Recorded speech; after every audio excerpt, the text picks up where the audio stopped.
Do you feel the real freedom? Cinema అయిన మహా Maruti talkies cinema రివ్యూకు స్వాగతం. నేను మిస్టర్ బి. నా మాట సూటిగా ఉంటుంది, మ్యాటర్ క్లియర్ గా ఉంటుంది. వీడియో టాకీస్ రాజా ఇప్పుడు రివ్యూలోకి వెళదాం. ప్రముఖ నటి త్రిష ప్రధాన పాత్రలో నటించిన సినిమా నాయికి ఈ వారం థియేటర్లకు వచ్చింది. కారణాలు ఏమైనా ప్రస్తుతం ఆమె అవుట్ ఆఫ్ ఫామ్ లో ఉంది. అయినప్పటికీ జనాల్లో ఆమెకున్న క్రేజ్ మాత్రం కొంత యాక్టివ్ గానే ఉంది. ఆ మ్యాటర్ బేస్ గానే నాయికి తెలుగు ప్రేక్షకుల ముందుకు వచ్చిందని చెప్పుకోవచ్చు. మరి ఈ సినిమా తెలుగు ఆడియన్స్ ని ఏ మేర మెప్పించే అవకాశం ఉందో మన సమీక్షలో చూద్దాం. సినిమా కథ విషయానికి వస్తే హైదరాబాద్ కి సమీపంలో ఉన్న దుండిగల్ ఏరియాలో ఓ ప్రాబ్లం ఉంది. కారణం లేకుండా కొంతమంది వ్యక్తులు మాయమైపోతున్నారు. వాళ్ళు ఎక్కడికి వెళ్తున్నారు, ఏమైపోతున్నారు అర్థం కావట్లా. అందుకని దుండిగల్ అనే విలేజ్ ని ప్రభుత్వం నిషేధించి పారేసింది. రిస్ట్రిక్టెడ్ ఏరియాగా ప్రకటించి అక్కడికి ఎవరో వెళ్లొద్దు అని ప్రకటించింది. అయినప్పటికీ కాలం కలిసిరాక దురదృష్టం గర్ల్ ఫ్రెండ్ రూపంలో వచ్చి సంజయ్ అనే షార్ట్ ఫిల్మ్ మేకర్ ని అక్కడికి తీసుకెళ్లింది. వాడికి కొన్ని షాకులు, కొన్ని జల్లకాయలు, కొన్ని దిమ్మ తిరిగిపోయే నిజాలు తెలిసిన తర్వాత తత్వం బోధపడింది. దుండిగల్ అనే గ్రామంలో గాయత్రి అనే దెయ్యం ఉంది, అది తప్పు చేసిన వాళ్ళ భరతం పడుతుంది అని. ఆ పైన సంజయ్ గాయత్రి దెయ్యాన్ని శాంతింపచేయడానికి ఏం చేశాడు అన్నది ఈ సినిమా మిగిలిన కథ. నాయకి విశ్లేషణ విషయానికి వస్తే పోస్టర్ల మీద త్రిష కనిపించింది, పబ్లిసిటీ ట్రైలర్ లో త్రిష కనిపించింది. అందుకే ఈ సినిమాకి వెళ్లే ధైర్యం చేశా, లేకపోతే ఈ సినిమా ముఖం కూడా చూసేవాడిని కాదు.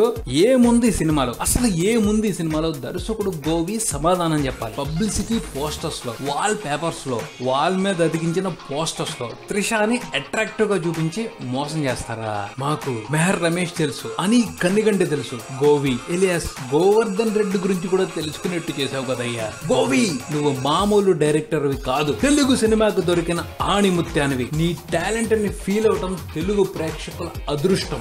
ఏం తీసావు బ్రదర్ నాయకి సినిమా నువ్వు. కథ, స్క్రీన్ ప్లే, డైలాగ్స్, డైరెక్షన్, ఏ డిపార్ట్మెంట్ ని వదిలిపెట్టలేదుగా. కేక బ్రో. అసలు స్క్రీన్ ప్లే ని నడిపించడానికి నువ్వు ఉపయోగించిన థాట్స్, అవి థాట్స్ కాదు, డైమండ్స్. ఆ డైమండ్స్ పంటి కింద తగులుతున్నప్పుడు కలిగిన ఎక్స్పీరియన్స్ అబ్బో ఎక్స్ప్లెయిన్ చేయలేం. సినిమా చూసి ఎంజాయ్ చేయాల్సిందే. టేకింగ్ విషయానికి సంబంధించి కూడా దర్శకుడు గోవి ఓ బ్రహ్మాండమైన విషయాన్ని షోకేస్ చేశారు ఈ సినిమాలో. సడన్ గా ఆయనలోకి రాఘవ లారెన్స్ పూనేస్తున్నాడు. కాసేపటికి మన famous anchor turned director Omkar అన్నయ్యలేడు, ఆయన పూనేస్తున్నాడు. ఆయన వదిలేశాడు అనుకుంటే దర్శకుడు శంకర్ వచ్చి తిష్ట వేసేస్తున్నాడు. ఆ పైన దర్శకుడు మారుతి కూడా వదిలిపెట్టట్లేదు. ఆయన ప్రభావాన్ని గోవి మీద ఎంత కొత్త చూపిస్తానే వస్తున్నారు. అపరిచితుడు సినిమాలో విక్రమ్ చేసి ఒక వెర్షన్. నిజంగా నాయకి సినిమాలో డైరెక్టర్ గోవి చూపించింది స్ప్లిట్ పర్సనాలిటీకి సంబంధించి 6th version, 7th version. What an amazing talent man,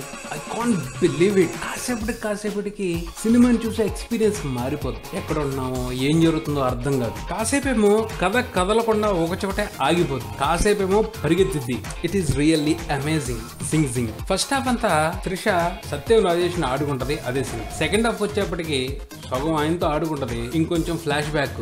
చివర్లో నాయకి ఈ సినిమా లీడ్ రోల్ ని ఆవిడ దెయ్యం, ఆవిడ్ని లేడీ భారతీయుడిని చేసి మెసేజ్ కూడా ఇచ్చారు. ఈ విషయానికి సంబంధించి దర్శకుడు గోవికి మనం చాలా గౌరవాన్ని ఇవ్వాలి. ఎందుకంటే దెయ్యంతో సమాజ సేవ చేస్తున్నారండి.